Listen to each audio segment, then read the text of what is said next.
ಎಲ್ಲರಿಗೂ ಶರಣು. ಅಂಬೇಡ್ಕರ್ ಜಯಂತಿಯನ್ನ ತುಂಬಾ ಜೋರಾಗಿ ಆಚರಿಸಕ್ಕೆ ಎಲ್ಲ ಸಂಘ ಸಂಸ್ಥೆಗಳು, ಸರ್ಕಾರಗಳು, ಪಕ್ಷಗಳು ಅದುವೇ ಅಂಬೇಡ್ಕರ್‌ನ ಖಂಡಾತುಂಡುವಂತವಾಗಿ ವಿರೋಧಿಸ್ತಿದ್ದ ಪಕ್ಷಗಳು, ಇವ್ರು ಎಲ್ಲರೂನುವೆ ಬಹಳ ವಿಜೃಂಭಣೆಯಿಂದ ಆಚರಿಸಕ್ಕೆ ಶುರು ಮಾಡಿರೋದು ಸಮಾನತೆಗೋಸ್ಕರ ಖಂಡಿತವಾಗ್ಲೂ ಅಲ್ಲ. ಇವರೆಲ್ಲರನ್ನೂ ಕೂಡ ಮಾಡ್ತಾ ಇರೋದು ವೋಟಿನ ಗಿಮಿಕ್ಸ್‌ಗೋಸ್ಕರ. ಈ ಎಚ್ಚರಿಕೆ ನಮ್ಮೆಲ್ಲರಿಗೂ ಇರಬೇಕು. ಆದ್ರೆ ಸಮಾನತೆ ವಿಚಾರವಾಗಿ ಸಾಕಷ್ಟು ಜನ ಅಂಬೇಡ್ಕರ್ ಜಾತಿಗೋಸ್ಕರ ಅಲ್ಲ, ನೀತಿಗೋಸ್ಕರ ಕೆಲಸ ಮಾಡ್ತಾ ಇರೋರು. ಅದು ಸಾಕಷ್ಟು ಜನ ಮಾಡ್ತಾ ಇದ್ದಾರೆ. ಆ ವ್ಯತ್ಯಾಸಗಳು ಖಂಡಿತವಾಗ್ಲೂ ಎಲ್ರಿಗೂನುವೆ ಗೊತ್ತಾಗುತ್ತೆ. ಅದನ್ನ ಈಸಿಯಾಗಿ ಗುರುತಿಸ್ತಾರೆ. ಈಗ ಈ ವಿಚಾರ ಯಾಕೆ ನಾನು ಹೇಳ್ತಾ ಇದ್ದೀನಿ ಅಂತಂದ್ರೆ, ಒಂದು ಉದಾಹರಣೆ ನೀವು ಈ ವಿಡಿಯೋನ ಈಗ ಒಂದು ವಿಡಿಯೋ ತೋರಿಸ್ತೀನಿ, ನೋಡ್ಕೊಂಡು ಬನ್ನಿ.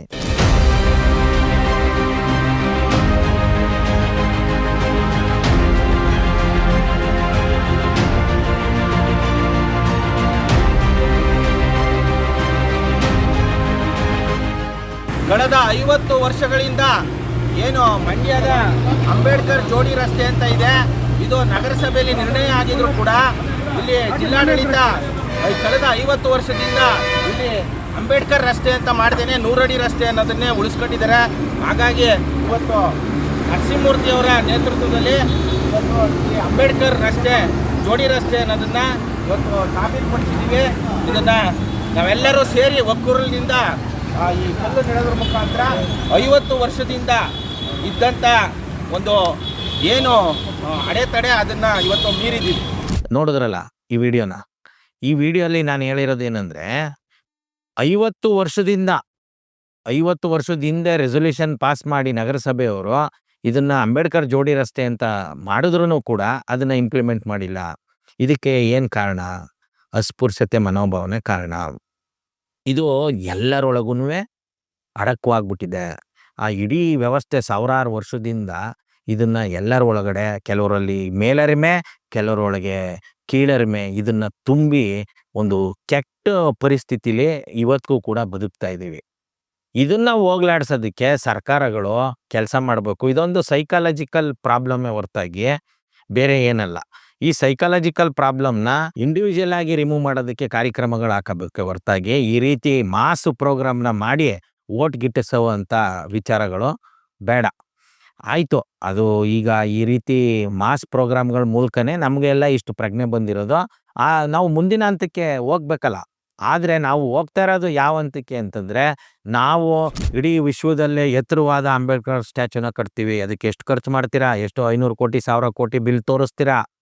ಈಗಾಗಲೇ ವಿಜಯವಾಡದಲ್ಲಿದೆ, ಅಂದರೆ ಆಂಧ್ರ ಪ್ರದೇಶದಲ್ಲಿದೆ, ತೆಲಂಗಾಣದಲ್ಲಿದೆ. ಅದಕ್ಕಿಂತ ನಾವು ಎತ್ತರವಾದದನ್ನು ಕಟ್ತೀವಿ ಅಂತ ಘೋಷಣೆ ಮಾಡಿದ್ದಾರೆ ಮಿಸ್ಟರ್ CM ಅವರು, ಕರ್ನಾಟಕದ CM ಅವರು. ಇನ್ನು ಲೈಬ್ರರಿ ಮಾಡ್ತೀವಿ ಅಂತ ಹೇಳಿದರೆ ಒಳ್ಳೆಯದು. ಅಂಬೇಡ್ಕರ್ ಅಧ್ಯಯನ ಕೇಂದ್ರ ಮಾಡ್ತೀವಿ, ಒಳ್ಳೆಯದು. ಅಂಬೇಡ್ಕರ್ ವಿಚಾರಧಾರೆನ ಹರಡೋದಕ್ಕೆ ನೀವು ಪ್ರತಿ ಪಂಚಾಯ್ತಿಗೆ ಇಬ್ಬಿಬ್ಬರನ್ನ ನೇಮಿಸಿದ್ರುನುವೆ ಏನೂ ತಪ್ಪಾಗಲಾರ್ದು.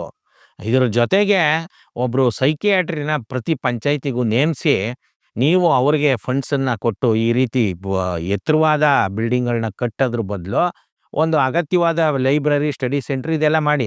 ಆದರೆ ಇಷ್ಟೊಂದು ಎತ್ತರವಾದ ಇದನ್ನು ಕಟ್ಟಬೇಕು ಅಂತ ನನಗ್ಯಾಕೋ ಅದು ಸರಿ ಕಾಣಿಸಲ್ಲ. ನಿಮ್ಮ ಅಭಿಪ್ರಾಯ ಕೂಡ ನೀವು ತಿಳಿಸಿ. ಈ ಒಂದು ಹಣನ ನೀವು ಪಂಚಾಯ್ತಿಗೆ ಒಂದಿಬ್ಬರನ್ನ ಅಂಬೇಡ್ಕರ್ ಬರಹಗಳ ಬಗ್ಗೆ ಜನ ಓದಬೇಕು, ಆ ರೀತಿ ಪ್ರೇರೇಪಿಸುವಂತ ಹಾಗೆ ಅವರನ್ನು ಅಪಾಯಿಂಟ್ ಮಾಡ್ಬೋದು. ಇದ್ರ ಜೊತೆಗೆ ಒಂದು ಸೈಕಾಲಜಿಕಲ್ ಕೌನ್ಸಿಲಿಂಗ್ ಮಾಡೋರನ್ನ ಖಂಡಿತವಾಗ್ಲೂ ಅಪಾಯಿಂಟ್ ಮಾಡಬೇಕು.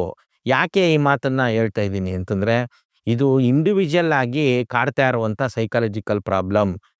ಈ ಒಂದು ಅಸ್ಪೃಶ್ಯತೆ ಅನ್ನೋದು, ಈ ಜಾತಿ ತಾರತಮ್ಯ ಬೇರೆ, ಅಸ್ಪೃಶ್ಯತೆ ಬೇರೆ. ತುಂಬ ಜನ ಜಾತಿ ತಾರತಮ್ಯನೂ ಅಸ್ಪೃಶ್ಯತೆನೂ ಒಂದೇ ಮಾಡ್ಕೊಬಿಡ್ತಾರೆ. ಜಾತಿ ತಾರತಮ್ಯ ಅಂತಂದರೆ ಅದು ಈ ಟಚಬಲ್ ಜಾತಿಗಳ ಮಧ್ಯನೂ ನಡೀತದೆ. ಎಲ್ಲಿ ಕುರುಬರು ಜಾಸ್ತಿ ಇರ್ತಾರ ಅವರು ಅಲ್ಲಿ ಕುಂಬಾರರ ಮೇಲೆ ದಬ್ಬಾಳಿಕೆ ಮಾಡ್ತಿರ್ತಾರೆ. ಎಲ್ಲಿ ಕುಂಬಾರರು ಜಾಸ್ತಿ ಇರ್ತಾರ ಅವರು ಒಕ್ಕಲಿಗರ ಮೇಲೆ ಮಾಡ್ತಾರೆ. ಒಕ್ಕಲಿಗರು ಜಾಸ್ತಿ ಇರೋ ಕಡೆ ಲಿಂಗಾಯತರುಗಳ ಮೇಲೆ ಮಾಡ್ತಾರೆ. ಲಿಂಗಾಯತರು ಜಾಸ್ತಿ ಇರೋ ಕಡೆ ಇನ್ನೊಂದು ಜಾತಿ ಮೇಲೆ ಮಾಡ್ತಾ ಇರ್ತಾರೆ. ಇದು ಬೇರೆ. ಅಸ್ಪೃಶ್ಯತೆ ಅಂತಂದರೆ ಅವರು ನೀರು ಮುಟ್ಟಿದ ತಕ್ಷಣವೇ ಅದು ಮೈಲಿಗೆ ಆಗೋಯ್ತು ಅದನ್ನೆಲ್ಲ ಚೆಲ್ಬಿಡೋದು. ಆಮೇಲೆ ಪಾತ್ರೆ ಮುಟ್ಬಿಟ್ರೆ ಆ ಪಾತ್ರೆನೇ ಬಿಸಾಕ್ಬಿಡೋದು. ನೆರಳು ಬಿದ್ರೇ ಕೆಡ್ತು ಅಂತನ್ನೋದು, ನೋಡಿದ್ರೇ ಅನಿಷ್ಟ ಅಂತನ್ನೋದು.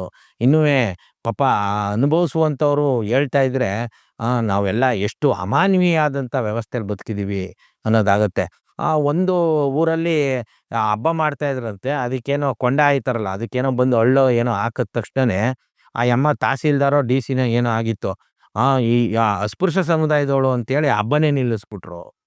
ಈ ಥರದ್ದು ಹೇಳ್ತಾ ಹೋದ್ರೆ ಸಾಕಷ್ಟಿದೆ. ಇನ್ನು ಮರ್ಯಾದೆಯ ಗೇಡಿ ಹತ್ಯೆಗಳು ಪ್ರತಿಯೊಂದೂನುವೆ ಈ ಒಂದು ಅಸ್ಪೃಶ್ಯತೆಗೆ ಲಿಂಕ್ ಆಗಿರುತ್ತೆ. ಈ ಒಂದು ಸೈಕಾಲಜಿಕಲ್ ಪ್ರಾಬ್ಲಮ್‌ನ ಸಾಲ್ವ್ ಮಾಡೋದಕ್ಕೆ ಸೈಕಿಯಾಟ್ರಿಗಳನ್ನ ಪಂಚಾಯ್ತಿ ಮಟ್ಟದಲ್ಲಿ ನೇಮಿಸೋದು ಭಾಳ ಒಳ್ಳೆಯ ಕೆಲಸ. ಈಗೇನು ಇಷ್ಟು ದೊಡ್ಡದ ಸ್ಟ್ಯಾಚ್ಯೂನ ಕಟ್ಟೋ ಬದಲು ಅದಕ್ಕೆ ಬಳಸುವಂಥ ದುಡ್ಡನ್ನ ಇದಕ್ಕೆ ಬಳಸ್ಬೋದು. ಇನ್ನು ಈ ಅಸ್ಪೃಶ್ಯತೆ ನಿವಾರಣೆಗೆ ಒಬ್ಬೊಬ್ಬರು ಮಹನೀಯರದು ಒಂದೊಂದು ಮಾದರಿ ಇದೆ. ಅದು ಪೆರಿಯಾರ್ ಅವ್ರದ್ದೇ ಒಂದು ಮಾದರಿ ಇದೆ, ಕುವೆಂಪು ಅವ್ರದ್ದೊಂದು ಮಾದರಿ ಇದೆ, ಬಸವಣ್ಣವರ ಮಾದರಿ ಇದೆ, ಮೊಹಮ್ಮದ್ ಪೈಗಂಬರ್ ಅದೇ ಇಸ್ಲಾಂ ಧರ್ಮ ಆಗಿರುವಂಥದ್ದು. ಇನ್ನು ಜೀಸಸ್ ಕ್ರೈಸ್ಟ್ ಇವೆಲ್ಲವೂ ಎಲ್ಲ ಧರ್ಮನೂ ಹುಟ್ಟಿರೋದು ಏಷ್ಯಾದಲ್ಲೇ. ಈಗೇನು ನಾವು ಈ ಭಾರತ ಅಂತೆಲ್ಲ ಮಾತಾಡ್ತೀವಿ, ಇದು ಎಲ್ಲ ಇತ್ತೀಚಿನ ವಿಚಾರನೇ ಹೊರತಾಗಿ ನಾವೆಲ್ಲ ಏಷ್ಯಾದವರು. ಈ ಏಷ್ಯಾದಲ್ಲಿ ದ್ರಾವಿಡಿಯನ್ಸೇ ಮೆಜಾರಿಟಿ ಇದ್ದದ್ದು. ಈ ಆರ್ಯನ್ಸ್ ಬಂದಮೇಲೆ ಅಸ್ಪೃಶ್ಯತೆ ಆರ್ಯನ್ಸ್ ಬಂದಮೇಲೆ ಬತ್ತು ಅಂತ ನಾನು ಹೇಳಲ್ಲ, ಮೊದಲೇ ಇತ್ತು.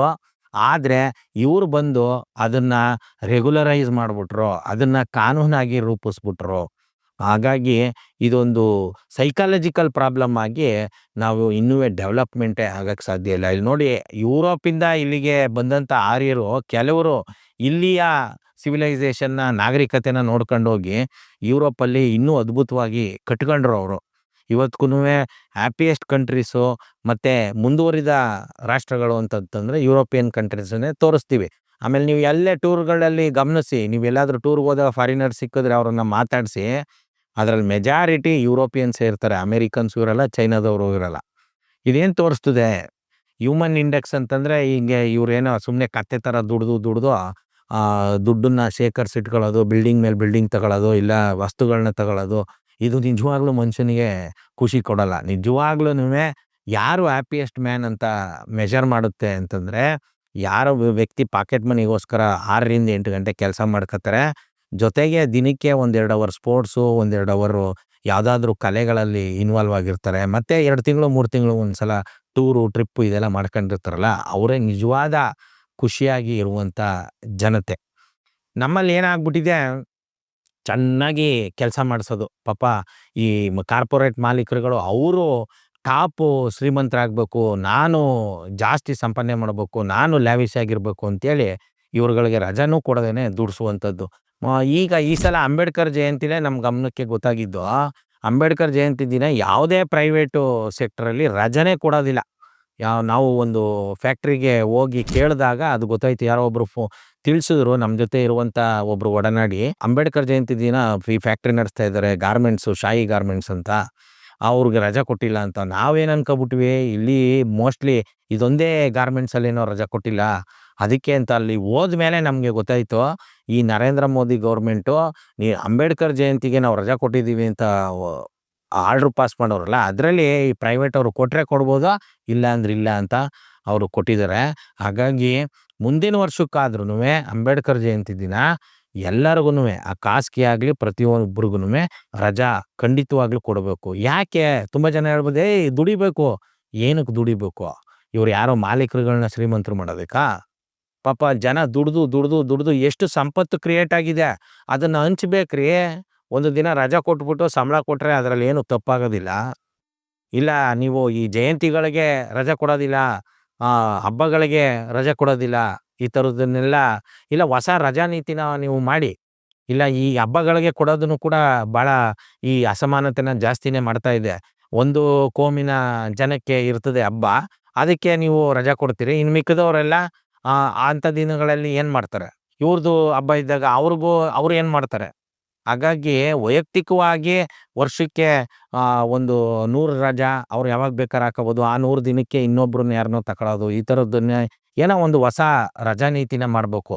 ಅಲ್ಲಿವರೆಗೂ ಈಗ ಅಂಬೇಡ್ಕರ್ ಅವರ ಜಯಂತಿಗೆ ರಜಾ ಕೊಡುವಂಥದ್ದು ಆಗಲೇಬೇಕು. ಯಾಕಂತಂದರೆ ಯಥೇಚ್ಛವಾಗಿ ಈ ಸಂಪತ್ತು ತುಂಬ್ಕೊಂಡಿದೆ. ಈ ಮಾಲೀಕರುಗಳು ಪಾಪ ಜನರನ್ನ ಕಿತ್ತು ತಿಂದು ದುಡಿಸಿ ಅವ್ರುಗಳು ಮಲ್ಟಿ ಮಿಲಿಯನಿಯರ್ಗಳು ಆಯ್ತಾ ಇದ್ದಾರೆ ಹೊರತಾಗಿ ಜನರ ಜೀವನದಲ್ಲಿ ಯಾವುದೇ ರೀತಿಯ ಒಂದು ಆರಾಮು ಕಾಣಿಸುವಂಥ ಸ್ಥಿತಿಗಳಿಲ್ಲ. ಹಾಗಾಗಿ ಅಂಬೇಡ್ಕರ್ ವಿಚಾರ ಅಂತಂದರೆ ಇನ್ನು ಈ ಮಾಸು ಕಾರ್ಯಕ್ರಮಗಳು, ಈ ಏನಿದು ದೊಡ್ಡ ದೊಡ್ಡ ಸ್ಟ್ಯಾಚ್ಯುಗಳು ಇತ್ತಂದು ಕಡೆ ಹೆಚ್ಚು ಗಮನ ಇಲ್ಲಿವರೆಗೂ ಕೊಟ್ಕೊಂಡು ಬಂದಿದ್ದೀವಿ. ಇನ್ಮೇಲಾದ್ರೂ ಇದೊಂದು ವೈಯಕ್ತಿಕವಾಗಿ ಇರುವಂಥ ಈ ಸೈಕಾಲಜಿಕಲ್ ಪ್ರಾಬ್ಲಮ್ನ ಸಾಲ್ವ್ ಮಾಡಬೇಕು.